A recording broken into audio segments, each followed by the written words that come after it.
Hello friends, welcome back to my YouTube channel Shikshan digital academy. मध्यकालीन भारतीय इतिहास के अंतर्गत हम अध्ययन कर रहे हैं दिल्ली सल्तनत की प्रशासनिक व्यवस्था का। आज के इस वीडियो में हम बात करेंगे उनकी प्रशासनिक संरचना यानी कि जो केंद्रीय प्रशासन था उसके बारे में। वीडियो शुरू करने से पहले अगर अभी तक आपने मेरे चैनल को सब्सक्राइब नहीं किया है तो इसे सब्सक्राइब करें, शेयर करें तथा बेल आइकन प्रेस करना बिल्कुल ना भूलें, जिससे आपको मेरे आगे आने वाले सभी वीडियोस की नोटिफिकेशन प्राप्त हो सके। तो चलिए आप शुरू करते हैं वीडियो और देखते हैं जो दिल्ली सल्तनत की केंद्रीय प्रशासन व्यवस्था थी वो किस तरह की थी। तो बात करें अगर दिल्ली सल्तनत की प्रशासनिक व्यवस्था की तो वो मुख्यतः अरबी और फारसी पद्धति पर आधारित थी। सैनिक संगठन की बात करें तो ये तुर्क मंगोल पद्धति पर आधारित था और जो फतवाएं जहांदारी ग्रंथ है उसमें आदर्श मुस्लिम शासकों के गुणों का उल्लेख किया गया है। यानी कि यहाँ पर 3 पॉइंट है इंपॉर्टेंट कि पहली जो उनकी प्रशासनिक व्यवस्था थी वो अरबी और फारसी पद्धति पर आधारित थी। दूसरा, उनका जो सैनिक संगठन था वो तुर्क मंगोल पद्धति पर आधारित था और जो फतवाएं जहांदारी ग्रंथ है उसमें आदर्श मुस्लिम शासक के जो गुण हैं उनका वर्णन किया गया है। आगे बात करते हैं हम सुल्तान की। आप जानते हैं कि दिल्ली सल्तनत में जो सबसे उच्च पद था वो सुल्तान का ही था। तो सबसे पहले हम बात करेंगे सुल्तान की। तो सुल्तान क्या था? केंद्रीय शासन का प्रधान था, यानी कि जो पूरा केंद्रीय शासन था, जैसे शासन होता है पहले केंद्र पे होता है, उसके बाद राज्यों पे होता है, उसके बाद जिलों पे होता है। तो इसी तरह से जो केंद्र में सबसे बड़ा जो अधिकारी था या सबसे बड़ा जिसके पास सारी शक्ति थी तो वो सुल्तान था, यानी कि प्रधान होता था शासन का। वह सबसे बड़ा न्यायाधीश भी था, यानी कि जो नीचे से पूरे न्याय के काम होते आते थे उनमें सबसे बाद में जो न्याय करने का अधिकार था वो सुल्तान के पास था, यानी कि सबसे बड़ा न्यायाधीश भी था। आज के टाइम पे जैसे सुप्रीम कोर्ट होता है ठीक वैसे ही। इसके अलावा सेनाओं का प्रधान सेनापति भी वही था। वैसे तो सेनापति और होते थे, यानी कि जो सेनापति होता था उसके अंडर में ही सेना होती थी, लेकिन आखिरी जो उनको नेतृत्व करता था या उनको ऑर्डर देता था तो वो सुल्तान ही करता था, यानी कि सेनाओं का प्रधान सेनापति भी यही होता था। जैसे आज के टाइम पे हम कह सकते हैं कि जो हमारी सेनाएं हैं उनके जो हेड होते हैं वो अलग अलग होते हैं, लेकिन अगर देखा जाए तो जो राष्ट्रपति है वो तीनों ही सेनाओं का क्या होता है? प्रधान होता है। तो इसी तरह से जो सुल्तान होता था वो सबसे बड़ा न्यायाधीश और जो सेनाएं होती थी उनका प्रधान सेनापति भी होता था। प्रशासन में सुल्तान मंत्रियों की सलाह लेता था, यानी कि अकेले ही सारे काम नहीं करता था। कुछ उसके मंत्री होते थे, यानी कि मंत्री परिषद होती थी जिनकी सलाह लेकर वो काम करता था। आगे महत्वपूर्ण मामलों में सुल्तान परामर्शदात्री संस्था मजलिस खलवत यानी कि मंत्री परिषद में चर्चा करता था। मजलिस जो खलवत थी उसके दो भाग थे, पहली थी मजलिस आम और दूसरी थी मजलिस खास। जैसे हम आज के तौर पे देखते हैं लोकसभा और राज्यसभा, ठीक वैसे ही ये दो सभाएं यानी कि दो उसके भाग थे जो उसकी मंत्री परिषद थी।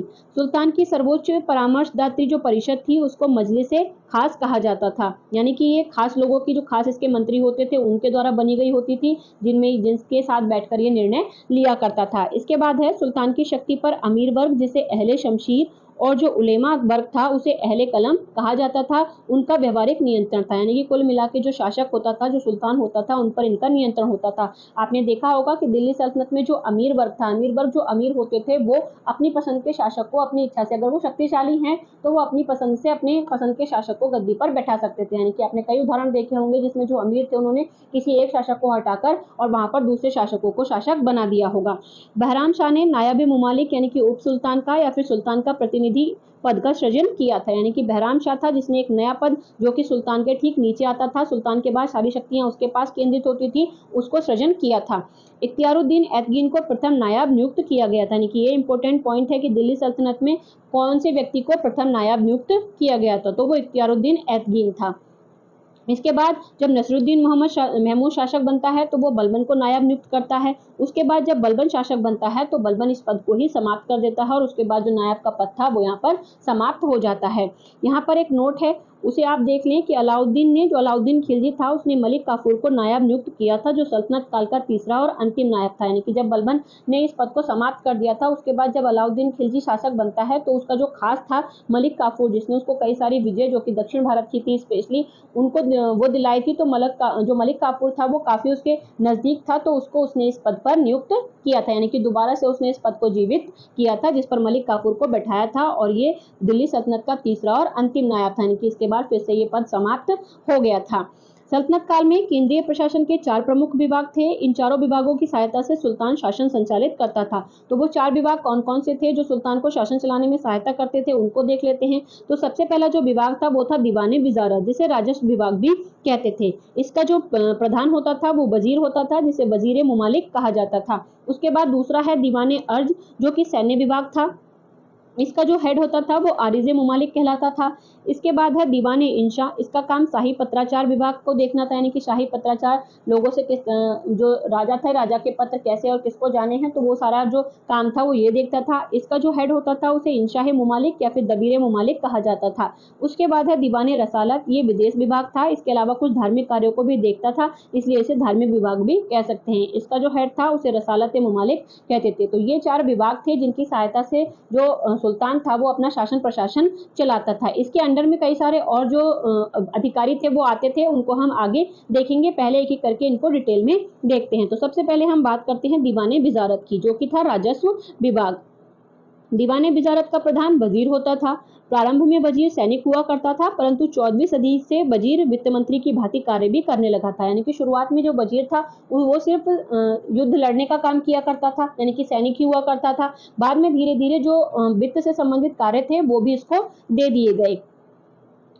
सल्तनत युग में जो वित्त थी, यानी कि जो वित्त नीति थी, वो सुन्नी विधिवेत्ताओं की हनीफी शाखा के वित्त सिद्धांतों पर आधारित थी। आलमवर्दी ने वजीर की 2 श्रेणियां बताई हैं, यानी कि जो ये दीवाने बिजारत था, इसमें जो वजीर होते थे उसकी 2 श्रेणियां होती थी। एक थे वजीर तनफीज, जिनके पास सीमित अधिकार थे, यानी कि सीमित अधिकार वाले वजीर को वजीर तनफीज कहते थे। और एक ऐसा वजीर होता था जिस पर असीमित अधिकार होते थे, यानी कि वो कोई भी फैसला कर सकता था, तो उसको वजीर तफवीज कहते थे।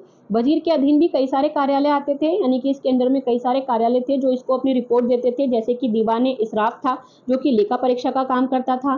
दीवाने इमारत था जो कि लोक निर्माण विभाग का जो आम इमारतें होती थी, सार्वजनिक इमारतें, उनका निर्माण करवाता था। इसके अलावा दीवाने अमीर कोही था जो कि कृषि विभाग था। वजीर की सहायता हेतु नायब वजीर भी होता था, यानी कि जैसे आज हम देखते हैं जो उससे मतलब एक मेन होता है, उसके बाद डिप्टी होता है, तो बस ऐसे ही वजीर और उसकी सहायता के लिए नायब वजीर भी हुआ करते थे। अन्य अधिकारियों में मुसलोकी ए मुमालिक यानी कि महालेखा परीक्षक और मुस्तकिक ए मुमालिक यानी कि महालेखाकार आदि भी होते थे। बलबन के समय वजीर की जो सारी शक्तियां थी वो निम्नतम बिंदु पर जा पहुंची थी, क्योंकि उसने जो सारी शक्ति थी वो अपने हाथ में कंट्रोल कर ली थी, यानी कि सबसे ज्यादा ताकत जो थी उसने अपने पास ही रखी थी, उसको बटने नहीं दिया था। जलालुद्दीन खिलजी ने वजीर पद को पुनः प्रतिष्ठित करने का प्रयास किया। जो जलालुद्दीन खिलजी था उसने जो सारी शक्ति थी वो आप जानते हैं कि उसका जो शासन प्रशासन था वो सब लोगों को साथ लेके चलने वाला था, तो उसने जो वजीर पद की प्रतिष्ठा थी उसको दोबारा किया, यानी कि उनके हाथ में भी वापस से शक्तियां सौंप दी थी। ख्वाजा खातिर को उसने वजीर नियुक्त किया था। तुगलक काल वजीर के पद का स्वर्ण काल इसीलिए माना जाता है क्योंकि तुगलक काल में जो वजीर था उसके पास सबसे ज्यादा शक्तियां थी।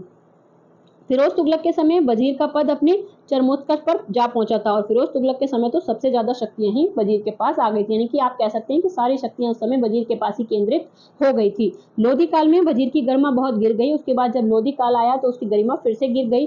जलालुद्दीन खिलजी ने दीवाने वकूफ नामक एक विभाग की स्थापना भी की थी। यह वजीर के अधीन काम करता था। इस विभाग का काम क्या था? व्यय के कागजातों की देखभाल करना। इसके बाद था दीवाने अमीर को ही।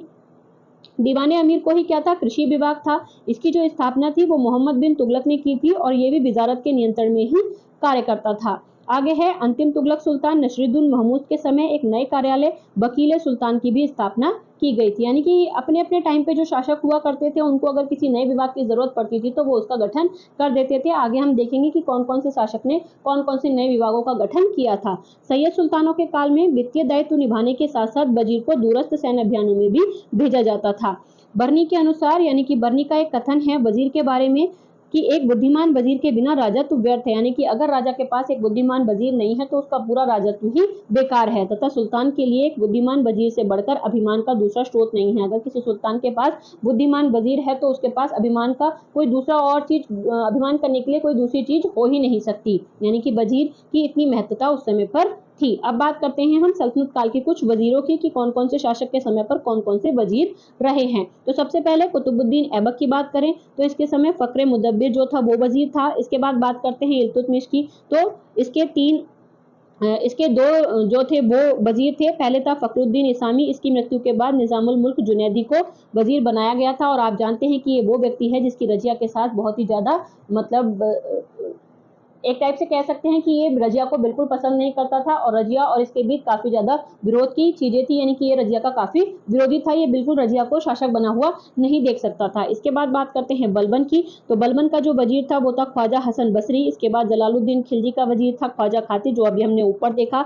इसके बाद अलाउद्दीन खिलजी की बात करें तो मलिक काफूर। मोहम्मद तुगलक की बात करें तो ख्वाजा जहां, जिसको अहमद अयाज भी कहते थे। इसके अलावा फिरोज तुगलक की बात करें तो खाने जहां तेलंगानी, जिसको मलिक मकबूल भी कहते थे। और आप जानते हैं कि फिरोज तुगलक के समय ही जो वजीर था उसके पास सबसे ज्यादा शक्ति थी, यानी कि अगर कहें कि दिल्ली सल्तनत का सबसे ज्यादा शक्तिशाली जो वजीर कौन था तो वो खाने जहां तेलंगानी था। इससे पहले की बात करें तो जो इल्तुतमिश का वजीर था, जिसकी रजिया के साथ नहीं बनती थी, वो था। इसके बाद बात करते हैं नसरुद्दीन महमूद की। तो मल्लू इकबाल इसका वजीर था। इसके बाद सिकंदर लोदी में मियाँ भुआ और इब्राहिम लोदी तक मियाँ भुआ ही वजीर रहता है, और बाद में इब्राहिम लोदी की मृत्यु के बाद तो आप जानते ही हैं कि यहाँ पर जो मुगल वंश था उसकी स्थापना हो जाती है।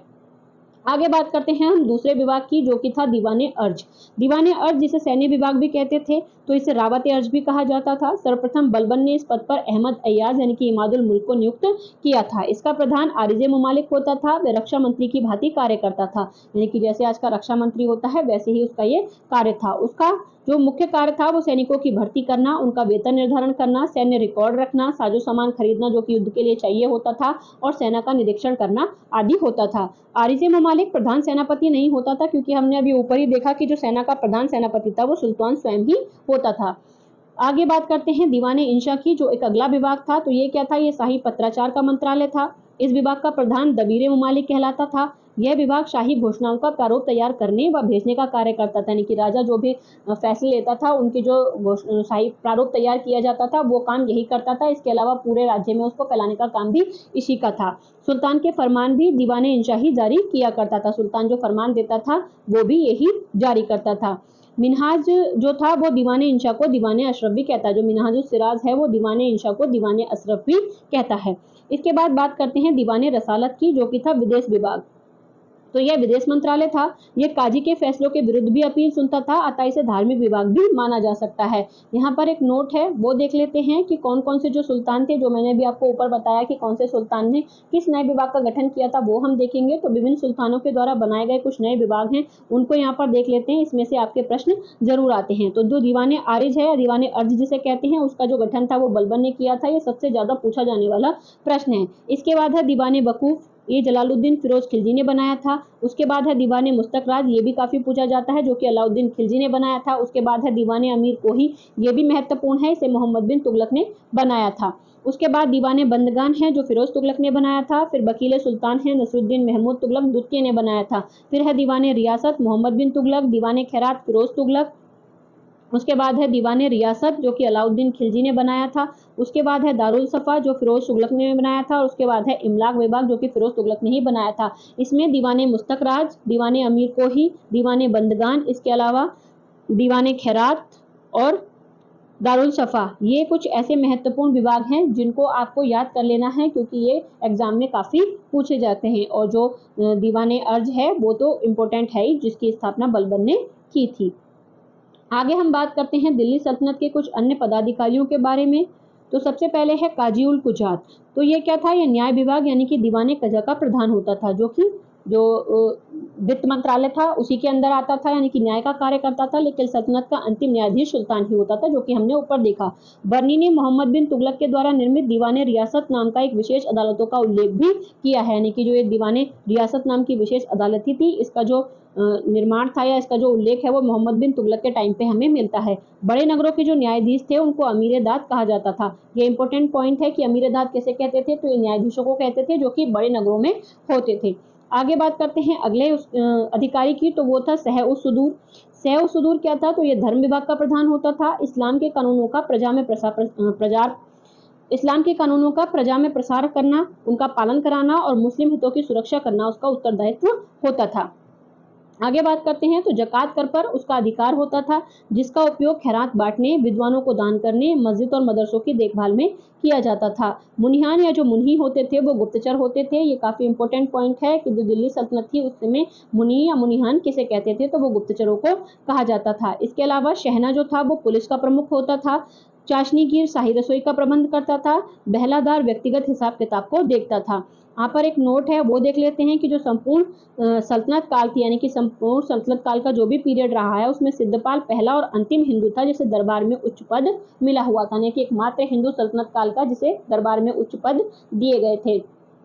आगे बात करते हैं, फिरोज तुगलक और सिकंदर लोदी ने धर्म प्रचार के लिए राज्य की मशीनरी और धन का प्रयोग किया था, जबकि अलाउद्दीन खिलजी ने मोहम्मद बिन तुगलक ने ऐसा कभी नहीं किया था। यानी कि फिरोज तुगलक और जो सिकंदर लोदी थे उसने जो राज्य की धन दौलत थी उसका प्रयोग धर्म प्रचार के लिए, यानी कि मुस्लिम धर्म के प्रचार के लिए किया था, जबकि अलाउद्दीन खिलजी और मोहम्मद बिन तुगलक ये दोनों ऐसे थे जिन्होंने इस तरह का उपयोग कभी नहीं किया। मतलब बाकी सारे शासकों ने भी किया लेकिन इस लेवल पर नहीं किया। फिरोज तुगलक और सिकंदर लोदी ने बहुत बड़े लेवल पर किया था और अलाउद्दीन खिलजी और मोहम्मद बिन तुगलक ने बिल्कुल भी नहीं किया था। तो ये पॉइंट भी यहाँ पर इंपॉर्टेंट है।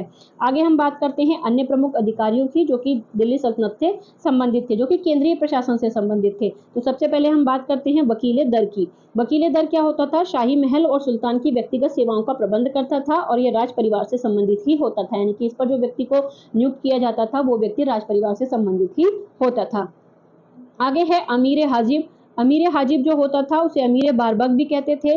दरबार में सुल्तानों से मिलने वालों पर नजर रखता था, राज परिवार की शान शौकत के लिए दरबारी शिष्टाचार के नियमों को लागू करता था और अमीरों को पद के अनुसार दरबार में स्थान प्रदान करता था कि कौन सा व्यक्ति कहाँ पर बैठेगा, ये सब बताना इसका काम होता था। उसके बाद है अमीर मजलिस। अमीर मजलिस सभाओं और दावतों जैसे जो उत्सव होते थे उनका प्रबंध करता था। उसके बाद है आमिर आखुर, ये इंपॉर्टेंट है। तो आमिर आखुर क्या होता था? अश्वशाला का प्रधान होता था जिसे आखुर बग भी कहा जाता था। अगला है सरे जानदार। सरे जानदार क्या करता था? सुल्तान के अंगरक्षकों का प्रधान था। अमीर बहर आंतरिक जलमार्ग और नौकायानों का प्रबंध करता था। दीवाने रियासत अलाउद्दीन द्वारा नियुक्त किया गया जो बाजार पर नियंत्रण रखता था, ये भी इंपॉर्टेंट है। उसके बाद है शहनाई मंडी, ये भी इंपॉर्टेंट है। ये बाजार मूल्य नियंत्रण और माप तौल की जांच करता था। ये दो जो अधिकारी थे वो अलाउद्दीन खिलजी के द्वारा नियुक्त किए गए थे। उसके बाद है बरीद मुमालिक, ये गुप्तचर विभाग का प्रमुख था। उसके बाद है मुस्तौफी मुमालिक, ये महालेखा परीक्षक था जिसको ऑडिटर जनरल भी हम कह सकते हैं, जो राज्य के खर्चों की जांच करता था। उसके बाद है मुशरिफ मुमालिक, ये महालेखाकार होता था जिसको अकाउंटेंट जनरल कह सकते हैं, ये राज्य की आय से संबंधित था। उसके बाद थे मजूमदार। मजूमदार आय व्यय तथा शेष राशि का हिसाब रखते थे। उसके बाद थे खजांची जो कोषाध्यक्ष होते थे। उसके बाद से मुहस्सिब, ये काफी इंपॉर्टेंट है। मुहस्सिब तो ये क्या करता था? लोगों के आचरण पर नजर रखता था, बाजार मूल्य नियंत्रण और मापतोल की जानकारी भी वहां तक पहुंचाता था।